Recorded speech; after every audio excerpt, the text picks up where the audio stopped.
I'd like to welcome each and every individual to Voices of Integrity podcast for the PB Church. And if you're new to the church, welcome. This doesn't replace your current church.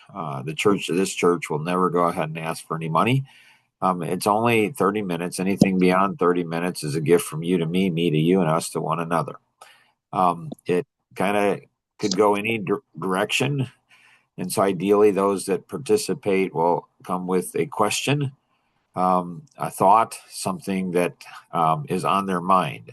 It can be in any area. This is not like most churches where you can't ask certain questions. You have to ask them in a certain way. You got to speak the truth in love. No, don't worry about that. Just speak the truth because, the truth will set us free. So, Karen, this is your second time. This is pretty interesting. Why'd you come back? Oh, everything sounds intriguing, I guess. What's intriguing about it? Well, just the idea that you can talk with others around the area or in your little world about what's important So, to us. I mean, to me, you right. know.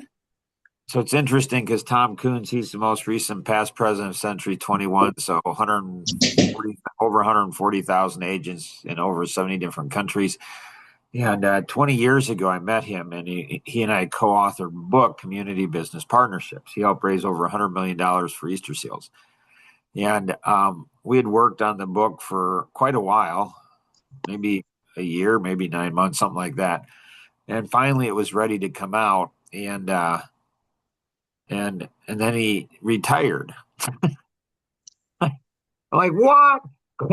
I thought we had 240,000 because every one of the 140,000 agents are going to go ahead and buy a book, two books, I'm sure. So we had 280,000 books, and then he leaves. Then he leaves. And so I fly out and meet him for the first time in person. And I don't know, a few months after that, he and I were talking on the phone. He says, Mark, he's like, I said, yeah. He says, you and I can do anything we want, can't we? Like your world is so big. And it was fascinating because here's a guy that, flies all over the world, largest real estate franchise in the world.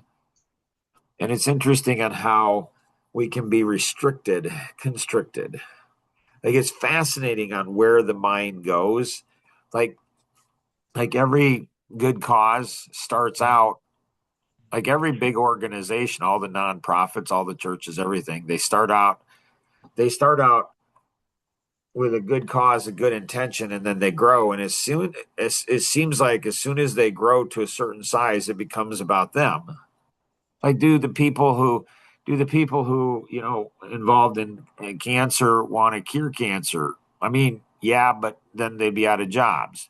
Do therapists want somebody to come into their office and cure them on the first visit? That'd be terrible for business. I mean, you think about it. Do the do the pastors want people to go ahead and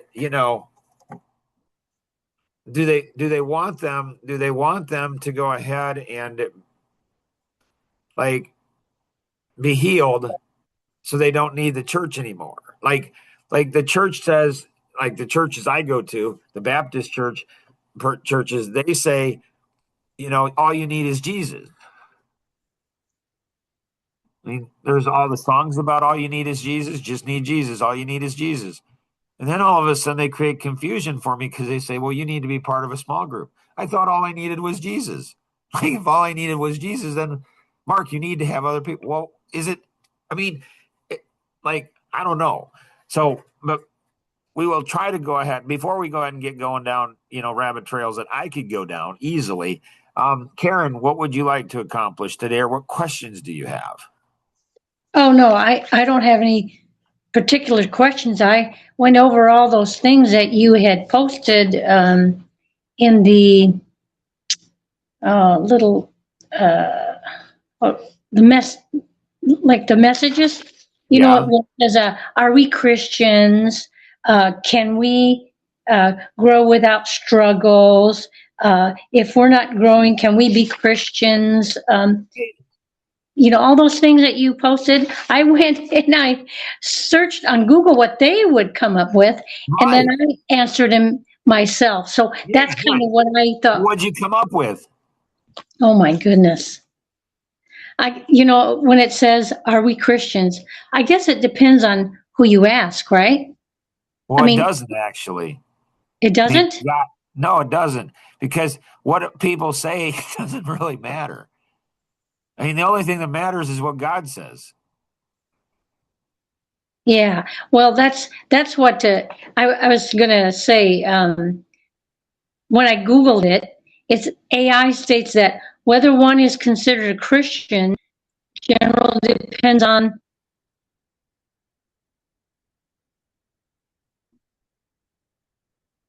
Oops, we lost Karen. She cut out. She'll come back, I'm sure. Jill, what would you like to accomplish today?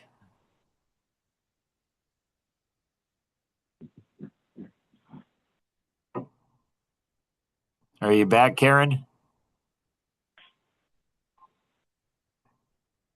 Go ahead, Jill. What would you like to accomplish? You still there? I am. Oh, sorry, something happened. No worries. We'll give it a try again. If it happens again, you might go off video. There might be some. I like when people are on video, it's so much better, but it does take bandwidth. Sometimes it might cut you out. And so it's better to have you just on video than not at all. But go ahead and finish your thought.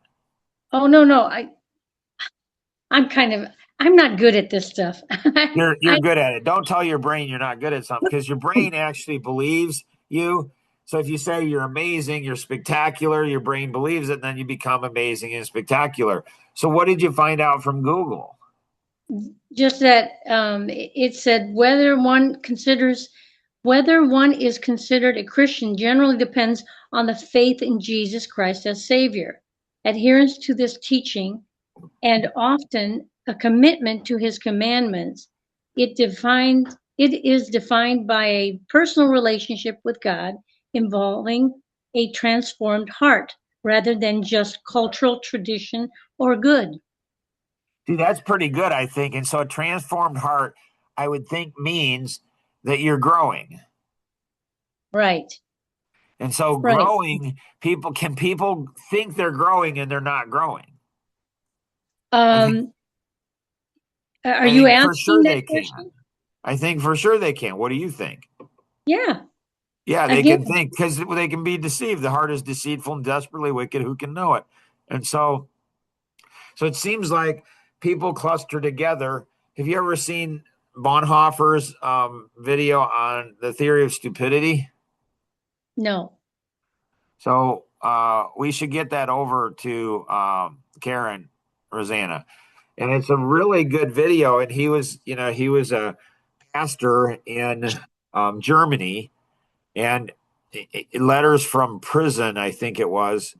And he's a fascinating guy. I mean, fascinating in how he thinks. And so he says in that video, where he goes ahead and he says, we're more susceptible to being stupid. And he says, like, stupid, like, I just found out, like, what's the difference between stupid and ignorant? Stupid is not knowing what to do, or ignorant is not knowing what to do. And stupid is not doing what we know, Not knowing what we know? not doing what we know. Stupid Oh, is not doing what we know. okay.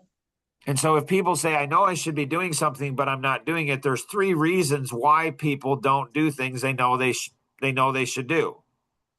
So one is they've never internalized. They've never really got it. So they don't know the true benefit of doing it. They don't know the true cost of not doing it.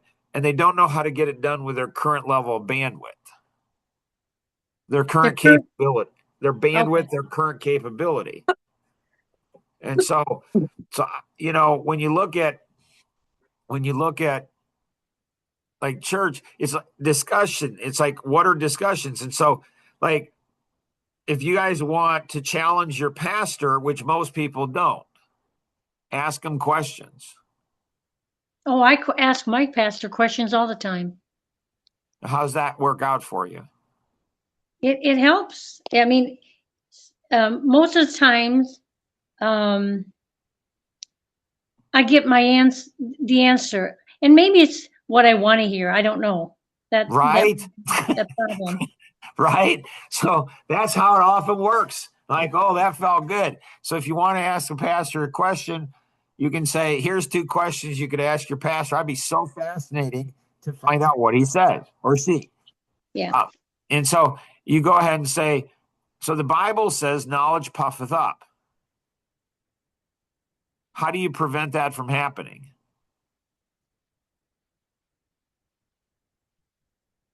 That's a great question. I'm writing it down. Yeah, that's a great question. So that's a great question that often pastors like, they've never been asked that question before in their life. But it's a fair question. It's like, so are we coming to church and Sunday school and all that every week to gain knowledge? We are. You mean like the Pharisees and Sadducees? Oh, yeah. And so the Pharisees and Sadducees, they had a ton of knowledge and it puffed them up. So how do you go ahead and prevent that? How do you prevent knowledge from puffing up?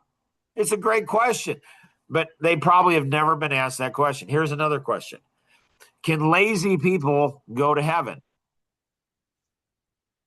And it's fascinating how nobody's ever thought of that before. It seems nobody's ever asked the pastor, what's the reflex of Christians?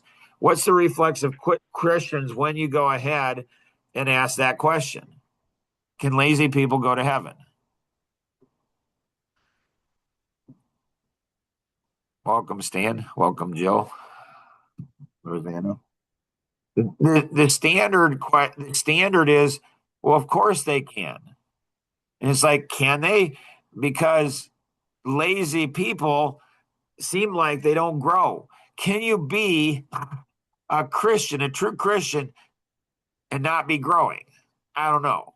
It seems like so. Ask those questions of your pastor and then see what they have. If they come back and saying, where are you getting these questions from? Say from the PB Church on Sunday. We welcome pastors. Like some say the PB Church is pastors and bishops. It's a pastor bishop church, which makes sense kind of because they have questions that they don't want to ask in church. Or they have people who ask them hard questions. And this is very different. Jill, what would you like to accomplish today? Or what questions? First of all, I want to know from Rosanna, what did she mean by even save myself? Right? And then I also, what you just were talking about, um, you just hit on some things that I guess I hadn't thought about before. About lazy people, and because Christianity is not, it shouldn't be just like love. It's not a noun. It's a verb. It's an action word. And if you're not taking action, then what are you doing? Right. And so this is one reason this is one reason that PB Church will have a hard time growing because it doesn't tell people what they want to hear. Here's a great white paper on addicted to lazy. And it's a fascinating white paper. Like it's a really fascinating white paper. And so like why don't people can a Christian go can somebody truly be a Christian if they're not asking themselves and other people hard questions? That's a very interesting question. Right? I mean, you look at Jesus, he asked the hard questions. Like he asked hard, like people, and who got stumped the most? It was the religious leaders. Like they're just like fumbling around. They just like it's just crazy. So let me go ahead and make some notes here on what to get out to you all. And so we have the theory of stupid by Bonhoeffer. You get that to a pastor and you say, "What do you think of this?" Because Bonhoeffer was a pastor and he came up with this. And he says, it's in there, it's fascinating. He says, stupid is worse or harder than malicious because malicious, you can address it with force. If somebody's maliciously trying to go ahead and harm you, you can respond with force. But stupid, he says, stupid is a moral issue. I mean, it's just fascinating. It's like, wow, like that's crazy. Okay. And then we have the addicted to lazy. And then we have the a protocol for an apology. So people say, I'm sorry. Is that lying if they don't change it? So when somebody apologizes to me and says, Mark, I'm sorry, I think, well, that means they're going to change. They're not going to do it again.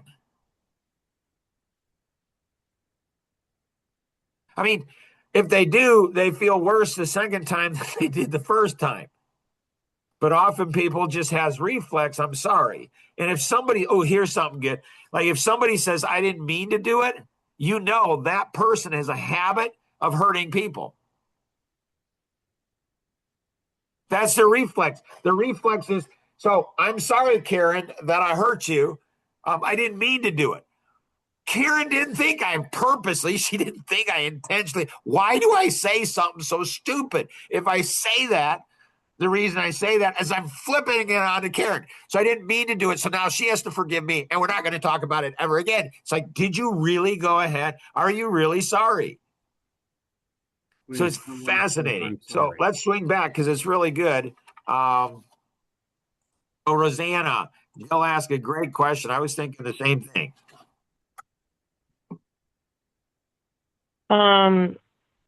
What it meant was that when I make choices that hurt others, something inside of me breaks. And I think if I don't fix it, I may hurt myself, I may hurt others, I may actually die not fixing it. So are you talking self-harm or just, are you at risk? No, I'm taking the chance that I might be stupid and hurt myself by accident. Right, like a dumb squirrel out in the middle of a dumb squirrel in the middle of the highway, just standing there. You're going to get run over by a 3,000-pound car. So I believe that the mind, I believe that the mind is they say over 80% of our health issues are under our own control. I think it might be higher than that based on how we think.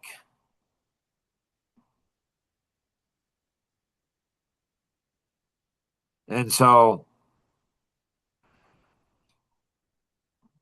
questions, Rosanna, or thoughts?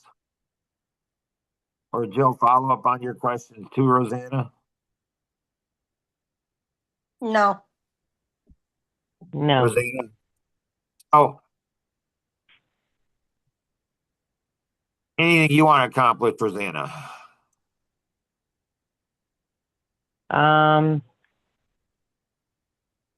I think I was just trying to figure out, what do you think you started this PB church for? Well, I didn't really start it, Holy Spirit did, like the Holy Spirit.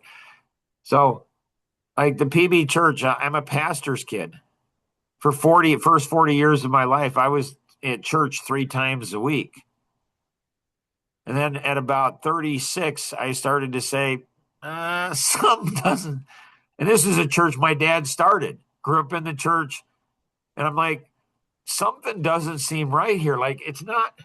And again, I want to emphasize this does not replace your current church. It doesn't. It doesn't replace. It's not saying don't go to church. It's saying go to church. But, for years, probably from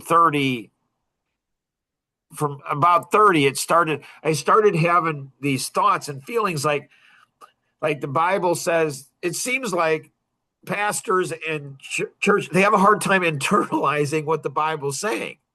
Like they're around it. Like Pastor James McDonald, he says familiarity breeds contempt.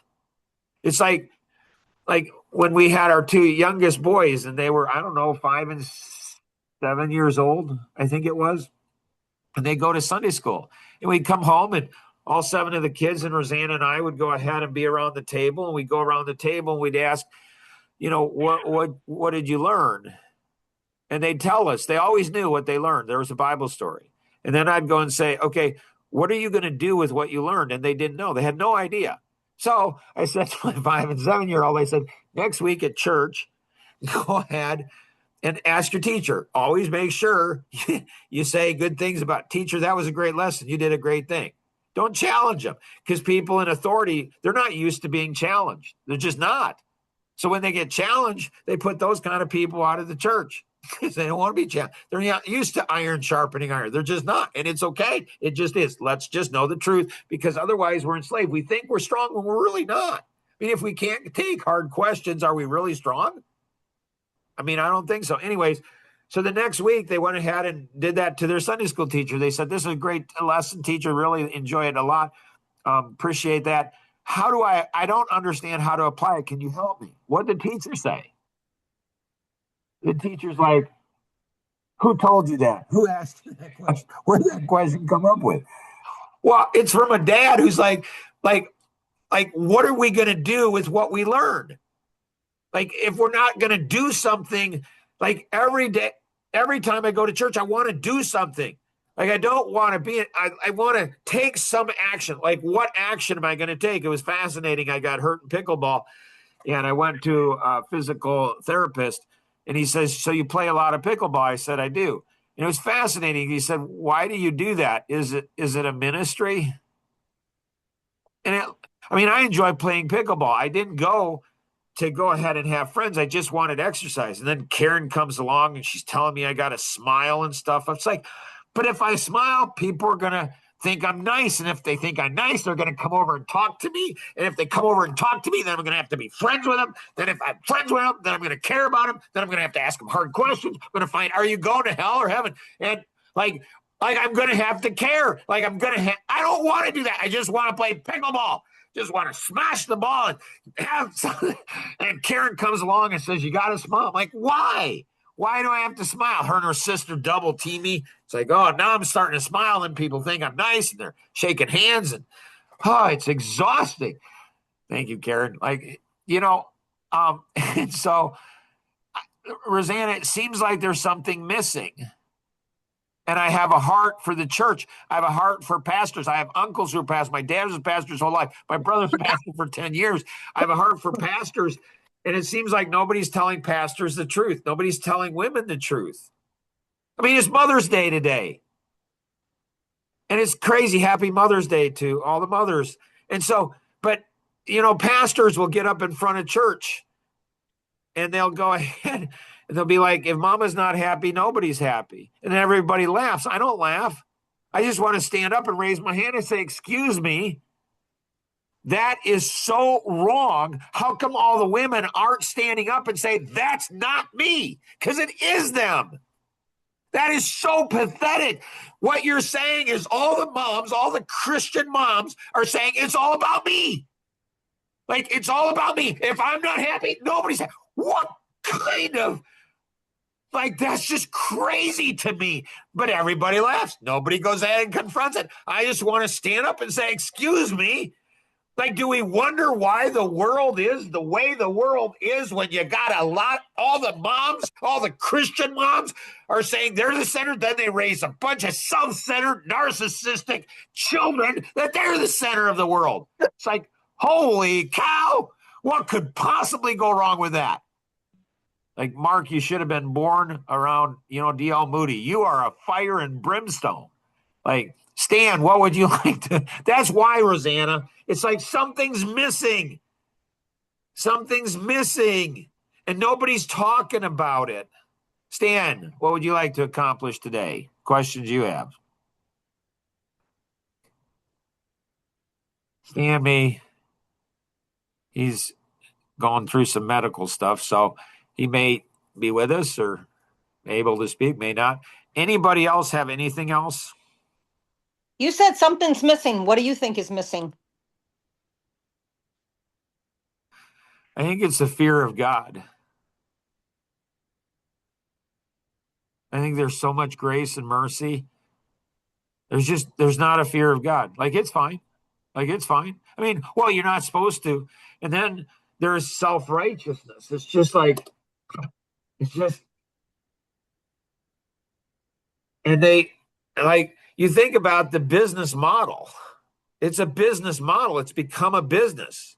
I mean, the big churches, the big mega churches, they're coming in like Walmart and wiping out all the little churches. Because how do you compete against a big church who has all the children's program? Like, I was raised, my mom, first church service was in our house. And then they had 2 or 3 people. My mom, she was frustrated after a few years. She's like, if all the people came and attended, that if they stayed, like, they wouldn't stay because we didn't have a children's program, a nursery, a youth program. So they'd all go. So they're all going. And the big churches, the big mega churches, they've got it down. They got the business model down. They got it down. I mean, you have children's programs, you have fun events, you have all the other things. Shoot, you might even have a gymnasium, and you might even have pickleball courts, like in the church, like inside, outside. And you're doing this all to go ahead and reach the community. But there's one goofy pastor, the poor soul, like, he just started going to the church. He was just called to be a pastor. And I was playing pickleball with the dude. And he comes out, we go out, and he's like, can't believe this. Like, there's no courts open. And it's like we can't even play on our own pickleball court. You're a new pastor, for goodness sake. Like, I thought the purpose was to reach the community. You're upset because you can't play pickleball because there's not an open court. Like, what are you thinking? Like, I'm just like, you got to be joking. Did I say that to him? I did not. Did I go ahead and confront him? I did not. Why? Because there's an awareness that I'll probably get kicked out of the church. You don't question pastors. You don't say, that dude, that, and they'll dismiss it. They'll just go, oh, I was joking. No, you weren't joking. I was there. You weren't joking. You were serious. Your heart. So there's not a fear of God, Joe. Like, read the Bible and see what God allowed people to degenerate to. Moms, on Mother's Day, they're not guaranteed. You won't hear this sermon. You will not hear this sermon anywhere in America, anywhere in the world. And so mothers, like when Jerusalem was under siege, this is why, like, women are hungry for the truth. They really are, because nobody's telling them the truth. So, like, mothers, Jerusalem was under siege, and mothers were eating their own children. What a great Mother's Day sermon. That'd be great. Do you understand what you, like, tell you what, we'll eat your child today, and then you can eat my child tomorrow. You mean cannibalism? Uh-huh. The Jews? Uh-huh. It's like, holy cow. But no, it'll be all pretty impressive. And I'm not, like, people misunderstand me. They don't hear my heart. Why? Because their heart is so corrupt that they're like, this guy's, he's judging. I'm not judging. I'm just, these are observations. I'm 62 years old, was a pastor kid, like, my whole life. These are observations. Why is nobody listening? Why is nobody discussing? Why are pastors, why don't they go ahead? It's 30 minutes. You want other people to come and listen to you every week, and you can't listen to somebody. Like, you can't have a conversation. You can't have somebody ask you questions. We start right on time, end right on time. Anything beyond a half an hour is, 30 minutes is a gift from you to me to you, and us to one another. So if you need to run, you're not being rude, just take off. Thank you for participating. Share this with others if you want to. Don't make the decision for him. You say, I don't know. That guy's a lunatic. What are you laughing about, Karen. What was your Mother's Day sermon on today? The Jewish women eating their children. Oh, what a lovely Mother's Day. Hey, but you know what? I do have a question. Why do we have to compete with other churches? Well, it's because we don't have a heart for the lost. We don't have a heart for the lost. Like it's a lot easier, to poach other Christians from other churches than it is. You know how hard it is to go ahead and share the gospel, bring somebody to Christ? It's not that hard. It's just not. I mean, it's really not, but nobody's doing it because the churches won't. Oh, that's another one. So PS evangelism. Like I wrote that for a church. And again, if you need to leave, you can. And so it's fine. And so PS evangelism. So we're visiting other churches. And I asked this pastor what the biggest challenge he had, and he says, getting my congregation to share Christ. I'm like, oh, I might be able to help that. So I wrote a white paper, PS evangelism. He's never read it. He never read it. So pastors are, again, if you need to leave, leave. Like, don't think of this as more than a half an hour. Use some discipline. Get out. If you need to leave, get out. Leave. So pastors are a lot like CPAs. How's that? If you ask a CPA, does he want to grow his practice? He'll generally say, maybe not. Do you want to grow your business? Maybe not. Why? Because the CPA thinks like a business, like an employee, not like a business owner. They think more clients mean more issues. This is why, like my dad's churches never grew above 100 people. Never. He started 6 churches, none of them more than 150 people. They never rose above that. Mark, are you saying your dad was a control freak? I'm not saying that. And a lot of pastors are. Now, the big mega churches, they've mastered it. They understand it. What you do is you have a whole bunch of pastors. They get up on stage and they tell the congregation how humble all the other pastors are. I don't know why pastors have an issue with Mark. What?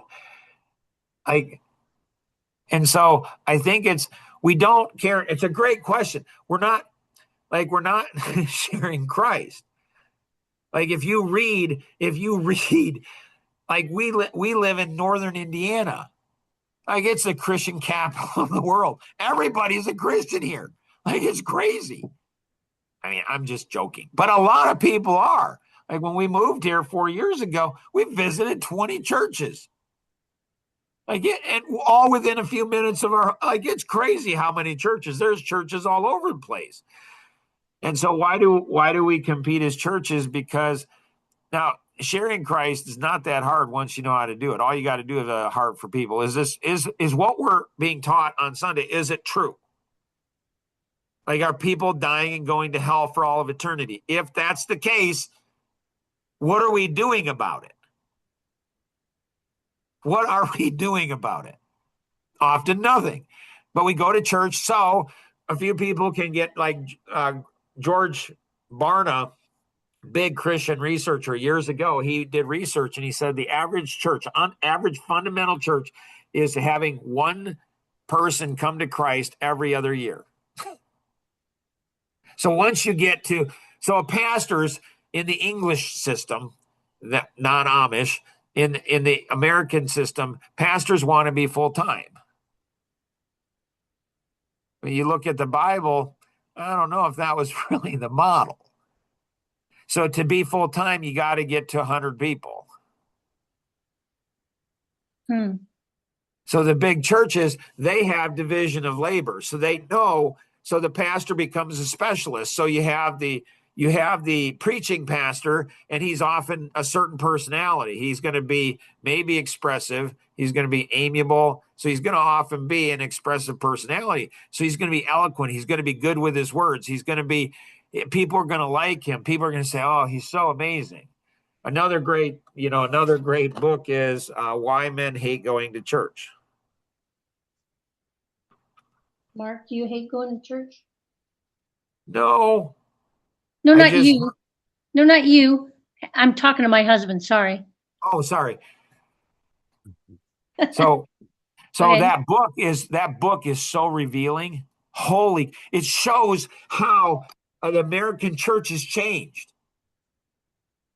There's another book out there, Letters to the American Church. When Roseanne and I went to Hawaii, you know, with our son-in-law and daughter, that everybody's looking. I was reading the letters to the church, and it shows my youngest brother, who's a pastor. He says, I'm reluctant to give you this book.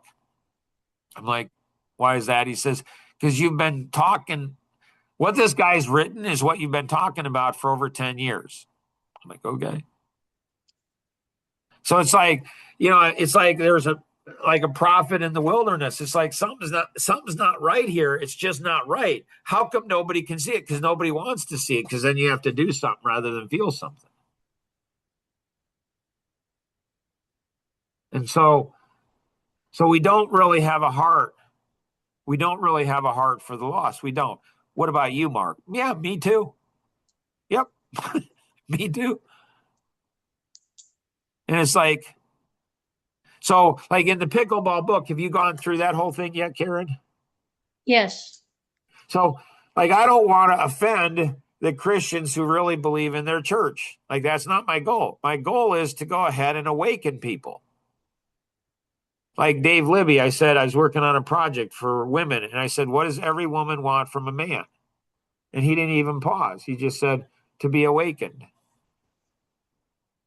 I'm like, that is so true. That's what every woman wants from a man. He wants to be awakened. What does every man want from a woman? I think to be awakened. We want awakening, but to do awakening, we have to work, we have to sacrifice, we have to take risk, and we don't want to work. We don't want to sacrifice. We don't want to take risk. We just want to go to church and feel good. That's what we want to do. Are you saying, Mark, what I think I'm hearing you say, Mark, is that the churches are like opium dens, spiritual opium dens? I didn't say that.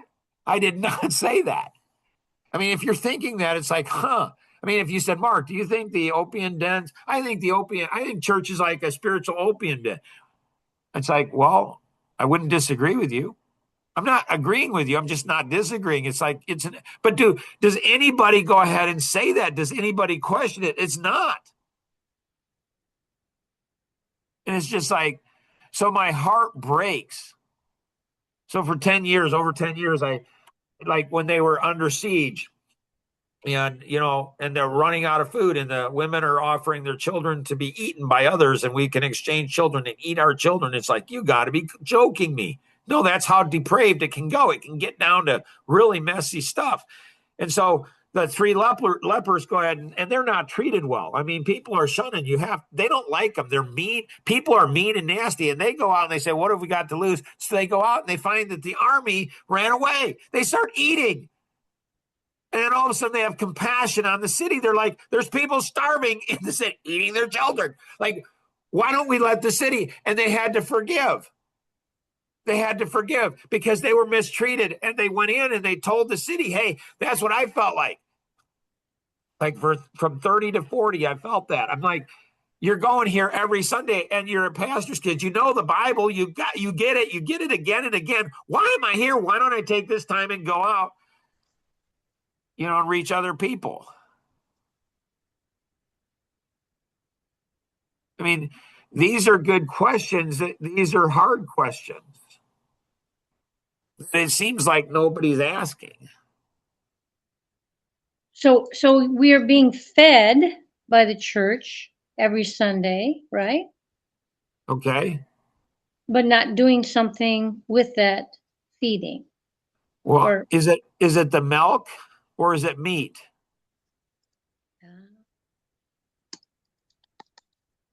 yeah. Is it designed to go ahead and make us feel good so we come back next week for another hit, another dopamine hit? Like, I'm a spiritual person. I'm a good person. Why? Because I attend church. And it's like, okay. So again, people are so not used to being challenged that they think, well, Mark's angry. I'm not. My heart is broken. It's broken. I mean, pastors, like, I was invited to attend a pastor's group, a local pastor's group. And there were, I don't know, 6 to 10, 12 pastors. And one of the guys in there said he knows all the pastors in the area. He said 75% of the pastors in the area want to get out. They don't want to be a pastor anymore. They don't want to be part of that church. If you have a pastor that wants to get out of that being a pastor, how effective of a pastor is he going to be if he wants to leave the church? And so being it just, so I grew up in small churches. So I have a heart for small churches. And so small churches, it's where you're forced into it. It's like, Mark, we need you to be a deacon. Dad, I'm 19 years old. I'm not married. The Bible says you're supposed to be a husband of one wife. I'm not married yet. He's like, well, I kind of think it's a one woman type of man, and you're a one woman type of man, so you're good. Okay, Dad. Like, Mark, you're going to go ahead and lead the adult Sunday school class. Mark, you're going to be the treasurer. Mark, you're going to do this and this. So the small churches, they build people. You got to stretch. In the big churches, you don't have to do anything because they have specialists doing everything. So you can sit back and you just relax and enjoy. So small churches, that's where it's at. Well, Mark, do you attend a small church? I don't. Why not? Because I'm concerned when I get into a small church, it's I can go ahead and go to a big church and I just kind of like, I don't disrupt things. It's too big. I mean, in that pickleball church, sorry, did you read the pickleball book yet, Karen? Yes, I did. So, I mean, it's fascinating in there. Like, you can see how Mark's trying to get spiritual conversations going. Obviously, I'm not effective because nobody's coming up and saying to me, Mark, you mentioned some spiritual. Like, I'd love to talk to a Buddhist or a Hindu or an atheist. I'd love to, like, why do you believe the way you believe?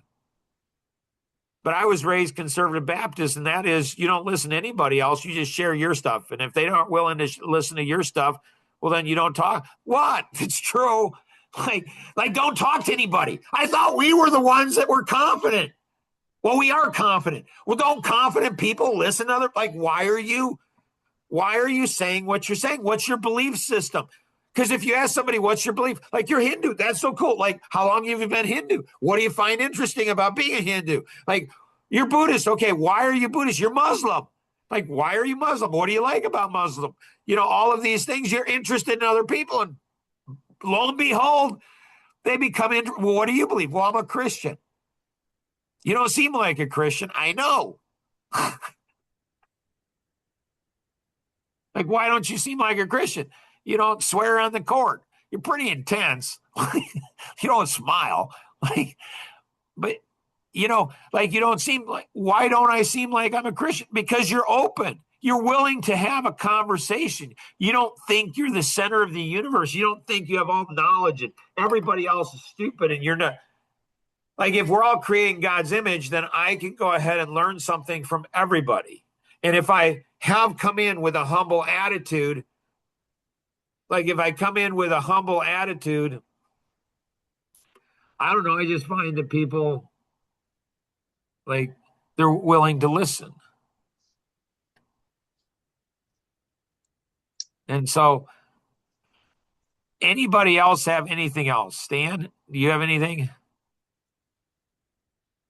Oh, gotcha. Yeah, he's had some dental work. And again, Karen, remember, this isn't 45 minutes. It's 30 minutes. Anything beyond 30 minutes is a gift. Jill took off and totally okay. So if you because it's addictive. I mean, I think in a good way, because we talk about significant things, like we're talking about people's soul in all of eternity. Yeah. Do you have anything else, Karen? No, I was trying to see whether my husband would answer that question. Okay. Why do you go to church, Marv? To hear the word of God. He said to hear the word of God. Nice. That's awesome. Yeah. Well, but he goes every Sunday, like he never misses. But sometimes I think he misses some of the sermon because he's doing other things, like he's being an usher, he's being taking the when they take the money, whatever the Right. tithing, Right. So he misses a lot of that stuff, and I feel like he doesn't. And we have oh, what do you call it?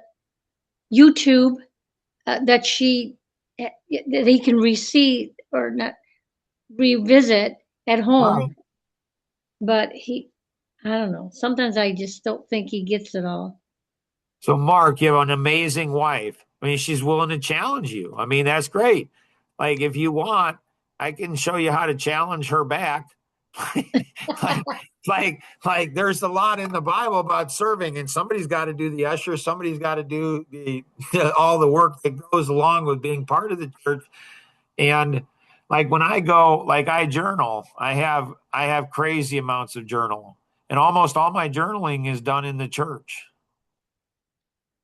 I don't know why, but somehow. So a lot of times people who you think are listening are not listening, and people you think aren't listening are listening. I mean, if Mark wanted me to challenge him and say, "Hey, Mark, can you challenge?" Us Marks stick together, of course, and so Mark, No, can you no, challenge wait. His name is Marvin. Mark? All right, Marv. Marvin and Mark are pretty close, so we stick Okay. together. We're men. So I would say, like, what if you were Marvin? What if you were to go ahead and go to church and just tweak it a little bit? And it's like, why do you go to church? To be doers of the word, not hearers, not just hear the word, but do the word. Like for me, like every sermon, what am I going to do with this sermon? Because knowledge puffing up, how do you have knowledge puff up? Don't tell your pastor this, just ask your pastor. But here's the answer. I think it's the best answer I've heard. What keeps you humble when you have a lot of knowledge? It's doing something. Like if you have 3 PhDs in child psychology and you've got 20, 30 years of practice and you're the smartest person in the world with children, what will humble you? Having children, because none of it works. When you do things, when you're out doing things, when you're out sharing Christ, when you're out discipling, what's harder than, I mean, like having a baby is easy. I mean, on Mother's Day again, I was there. It's not easy physically. It's like, oh my goodness. Like I can see why a woman would have one child, but why she has two? Because she forgets it. The husband doesn't. I mean, I'm not making this all about me. I'm just saying. But raising the kids is hard. Getting people to spiritual maturity. Oh my goodness. There's so much work that goes in. And Yeah. there's so much stuff that happens. It's so heartbreaking. It's just so heartbreaking. Like having kids. So, Roseanne, anything else you have? No, I'm good. Karen, it seemed like you had one more thought, maybe. Oh, no. I was gonna say, I think my time is up. I Yeah, probably no, need to absolutely. go. Well, thanks everyone. If you have any questions on anything we covered, connect with the individual who invited you to participate in today's session. Um, Always remember we can accomplish so much more together than we ever could on our own. God bless. Have an amazing day. Bye bye.